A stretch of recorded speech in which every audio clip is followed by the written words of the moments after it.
अस्सलाम वालेकुम। Psychology lectures और डिस्कशन के प्लेटफॉर्म से मैं आपका होस्ट इमरान इजमल बात कर रहा हूँ। आज हम बात करेंगे एक बहुत ही इम्पोर्टेंट लेक्चर की, जिसमें द डिफरेंस बिटवीन स्ट्रक्चरलिज्म और फंक्शनलिज्म जो है वो हमारे टॉपिक का नाम है।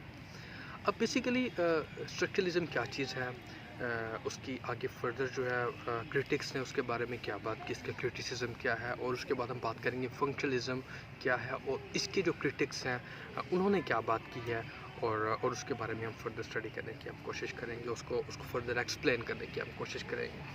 अब स्ट्रक्चरलिज्म का सबसे पहले हम इसके मेन कंट्रीब्यूटर्स की बात करेंगे। स्ट्रक्चरलिज्म का जो अहम इसका जो फाउंडर है, या इसका जो सबसे हम कह सकते हैं कि इसका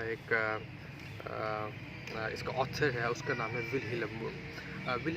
विल्हेल्म वुंड ने बेसिकली एक स्कूल ऑफ साइकोलॉजी बनाया जिसका नाम था स्ट्रक्चरलिज्म। इसका जो पहले नाम था वो वॉलंटियरिज्म था, लेकिन वॉलंटियरिज्म क्योंकि इतना फेमस नहीं हुआ तो इसका बाद में एडवर्टाइजमेंट ने जो इसका एक और कंट्रीब्यूटर है उसने इसका नाम चेंज करके स्ट्रक्चरलिज्म रख दिया। विल्हेल्म वुंड ने बेसिकली 1879 में एक साइकोलॉजिकल लेबॉर्ट्री बनाई लैप्जिग में।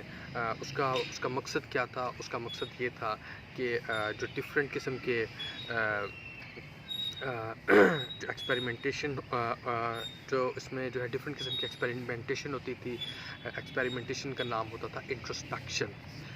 अब बेसिकली इंट्रोस्पेक्शन क्या चीज़ है, ये बहुत इंपॉर्टेंट है।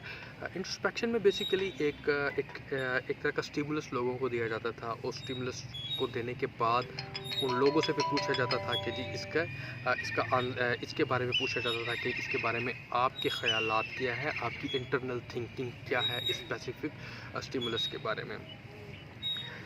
अब स्टिमुलस के बारे में भी आपको पता होना चाहिए। स्टिमुलस जो है ना, कोई भी चीज़ हो सकती है, कोई भी नॉन लिविंग चीज़ हो सकती है जिसके बारे में रिस्पांस किया जाए। मिसाल के तौर पर मेरे हाथ में ये एक जो है मोबाइल फ़ोन है। अब इस मोबाइल फ़ोन के बारे में क्या रिस्पांस मिल सकता है? डिफरेंट लोगों के डिफरेंट आइडियाज़ होंगे, कुछ लोग इसके पॉजिटिव रिस्पॉन्सेस देंगे, कुछ लोग इसके नेगेटिव रिस्पॉन्सेस देंगे। तो ये बेसिकली एक स्टिमुलस के तौर पर काम करेगा। या जो मेरे हाथ में ये माइक है, ये भी एक स्टिमुलस है, इसके बारे में लोगों का क्या रिस्पॉन्स होगा, that is basically the introspection. Introspection basically is the in depth study of a stimulus. ठीक है, उसमें फिर वो लोगों से जो है वो डिफरेंट किस्म के व्यूज़ लिए जाते थे उस स्पेसिफिक स्टिमुलस के बारे में, और उसकी बेसिस पे रिजल्ट्स को जनरेट किया जाता था। That was the basic process of introspection. I hope कि आप लोगों को ये समझ आ चुका होगा। अब इसके अंदर एक जो बहुत इम्पॉर्टेंट चीज़ है वो ये है कि एक और इसमें अगर हम पॉइंट ऐड करें स्ट्रक्चरलिज्म स्कूल ऑफ साइकोलॉजी के अंदर, तो इसका ये था कि एक इंसान के माइंड के अंदर डिफरेंट किस्म के छोटे छोटे जो है वो पोर्शंस होते हैं। मींस हमारी एक स्टडी एक एक जो रिस्पॉन्स होता है, उस रिस्पॉन्स के पीछे काफ़ी सारे फैक्टर्स होते हैं। इसकी मिसाल मैं आपको इस तरह से दूंगा कि एक इंसान का हाथ अगर किसी बर्न की तरफ चला जाता है, फायर की तरफ चला जाता है, और उस फायर के रिस्पॉन्स में अगर उस इंसान को बर्न हो जाता है, ठीक है, तो बर्न का एक पूरा प्रोसेस होता है जो कि माइंड हमारा जो अंडरस्टैंड करेगा तो हमें समझने में आसानी होगी।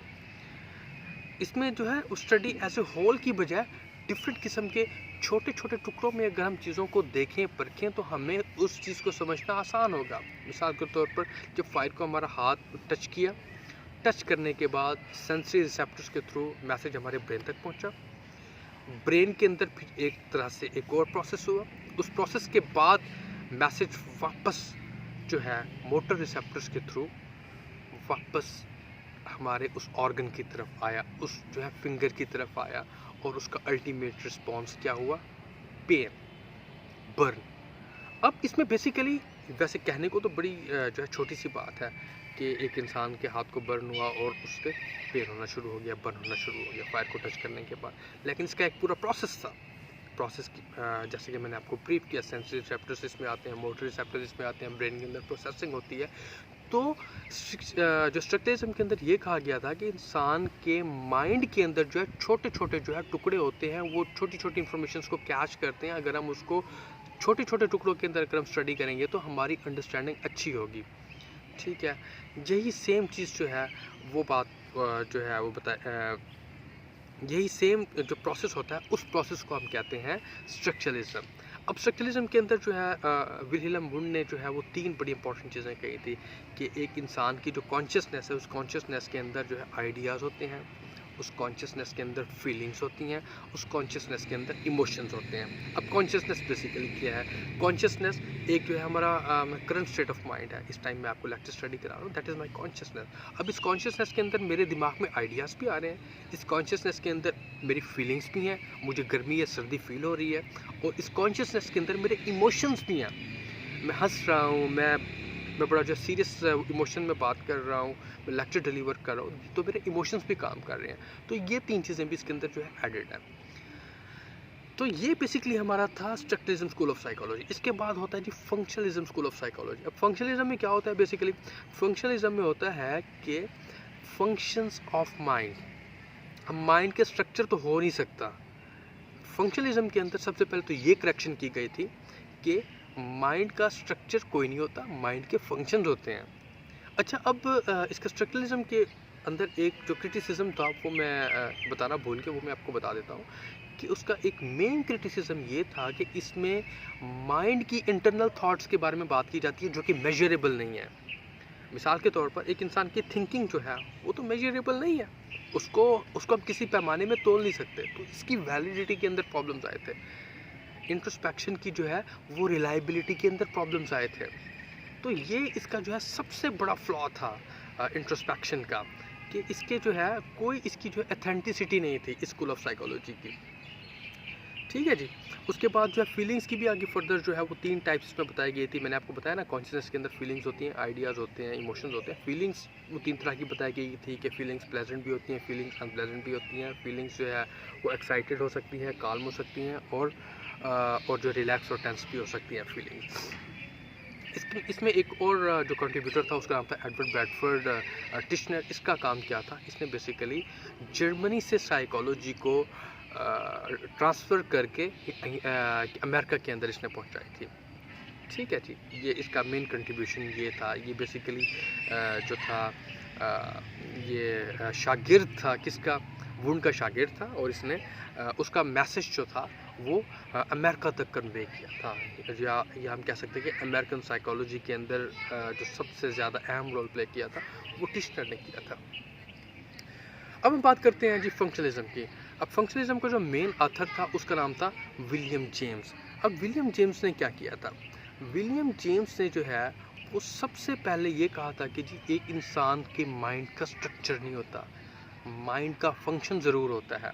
माइंड फंक्शन कैसे करता है? एक इंसान जो है डिफरेंट किस्म के एनवायरनमेंट्स के अंदर अपने आप को किस तरह से अडॉप्ट करता है, एक इंसान का बिहेवियर जो है वो किस तरह से जो है वो बनता है। That was the basically the purpose of functionalism. Functionalism में फंक्शंस की बात की गई थी rather than the structure of mind. They have talked about the functions of mind. इसमें एक और चीज़ जो इसमें डाली गई थी वो था मेथड ऑफ इन्वेस्टिगेशन। अब मेथड ऑफ इन्वेस्टिगेशन क्या होता है? मेथड ऑफ इन्वेस्टिगेशन में इन्होंने लॉन्गिट्यूडनल रिसर्च के बारे में बात की थी, लॉन्गिट्यूडनल स्टडी के बारे में बात की गई थी।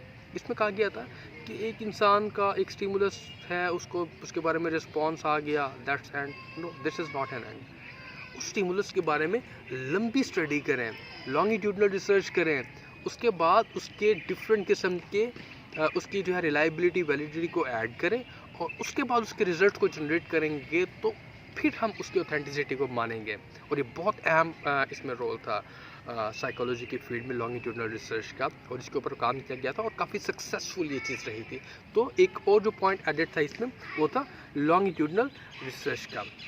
इसके बाद एक और चीज़ जो इसमें अहम थी वो जॉन ड्यूई ने की थी। अब जॉन ड्यूई ने क्या किया था? जॉन ड्यूई ने कहा था कि बच्चे जो हैं वो डिफरेंट किस्म के बैकग्राउंड से बिलोंग करते हैं। किसी का जो है वो रूरल एरिया से बिलोंग होता है, किसी का जो है वो बड़े पोश या एडवांस एरिया से बिलोंग करता है। तो इसलिए उनकी माइंड का स्ट्रक्चर जो होता है या माइंड का फंक्शन होता है वो थोड़े से डिफरेंट होते हैं। तो जॉन ड्यूई ने क्या किया था? जॉन ड्यूई ने डिफरेंट किस्म के सिलेबस तैयार किए थे। एक बच्चे का जिसका आईक्यू लेवल हाई है उसका सिलेबस जो है वो डिफरेंट तैयार किया था, और एक बच्चा जिसका आईक्यू लेवल लो है उसकी जो अंडरस्टैंडिंग का जो लेवल था उसका उसने डिफरेंट वे में तैयार किया था। इसमें क्या चीज़ होती थी कि एक बच्चा जिसका आईक्यू लेवल कम है उसको हाई आईक्यू लेवल की चीज़ें जब नहीं पढ़ाई जाती थी तो एक तरह से उसको जो बेसिक्स के बारे में ज़्यादा बताया जाता था, तो उसकी जो है अंडरस्टैंडिंग का लेवल जो था, वो बच्चे की अंडरस्टैंडिंग का लेवल वो काफ़ी उसमें जो है अच्छा होता था। इसलिए अगर हर बच्चे का सिलेबस जो है वो एक कर दिया जाए तो उनको फिर वो समझने के अंदर काफ़ी प्रॉब्लम्स होते हैं। तो इसलिए डिफरेंट रूरल एरिया से जो बच्चा बिलोंग करता था उसका सिलेबस उसने जो है डिफरेंट डिज़ाइन किया था, और जो इंसान जो है वो पोश एरिया से या जो बच्चा पोश एरिया से बिलोंग करता था उसका सिलेबस डिफरेंट डिज़ाइन किया गया था। तो ये बेसिकली इसका एक और फंक्शन था फंक्शनलिज्म का। अब इसके अंदर हम इसका डिफरेंस हम अगर हमारे एग्जाम्स में क्वेश्चन आ जाए कि स्ट्रक्चरलिज्म और फंक्शनलिज्म का डिफरेंस क्या है, तो आप इनको अलग-अलग भी लिख सकते हैं। स्ट्रक्चरलिज्म का पूरा स्कूल ऑफ साइकोलॉजी और फंक्शनलिज्म का पूरा स्कूल ऑफ साइकोलॉजी, इसको आप डिफरेंट वे में भी लिख सकते हैं, या एक आप दरमियान में कोई लाइन ड्रा करके आप स्ट्रक्चरलिज्म के बारे में लिख सकते हैं कि स्ट्रक्चर की बात करता है, फंक्शनलिज्म के बारे में लिख सकते हैं कि फंक्शन की बात करता है, स्ट्रक्चरलिज्म के बारे में आप लिख सकते हैं कि इंट्रोस्पेक्शन की बात करता है, फंक्शनलिज्म के बारे में बात करते हैं कि जी ये लॉन्गिट्यूडनल रिसर्च के बारे में बात करता है। आप स्ट्रक्चरलिज्म के बारे में लिख सकते हैं कि ये कॉन्शियसनेस की टाइप्स को बताता है। आप फंक्शनलिज्म के बारे में लिख सकते हैं कि ये बच्चों के जो है सिलेबस के डिफरेंट किस्म के तरीक़ों को बताता है। स्ट्रक्चरलिज्म की वैलिडिटी जो है वो कम है, रिलायबिलिटी कम है, जबकि फंक्शनलिज्म की रिलायबिलिटी और वैलिडिटी जो थी वो ज़्यादा थी। इसमें अब फंक्शनलिज्म के बारे में जो क्रिटिसिज्म किया था वो ऑब्वियसली विल्हेल्म वुंड ने किया था। उसने कहा था कि जी ये तो एक तरह से ये सुनने में तो काफ़ी अच्छा है, लेकिन इसकी ये एक तरह से आप इसको लिटरेचर के तौर पर यूज़ कर सकते हैं इसको, जबकि ये बड़ी जो है ना वो गलत बात की थी उन्होंने। तो बेसिकली ये आज का हमारा जो टॉपिक था, the difference between structuralism and functionalism. अगर इसके बारे में आपको समझ नहीं आई तो आप कमेंट बॉक्स के अंदर कमेंट कर सकते हैं। अगर आपको मेरी ये वीडियो पसंद आई है तो इसको लाइक करें, इसको मेरे चैनल को सब्सक्राइब करें, और इंशाल्लाह मैं नेक्स्ट किसी अच्छी वीडियो के साथ एक बहुत ही अच्छे टॉपिक के साथ मैं आपके सामने हाजिर हूँगा। तब तक के लिए अल्लाह हाफ़िज़।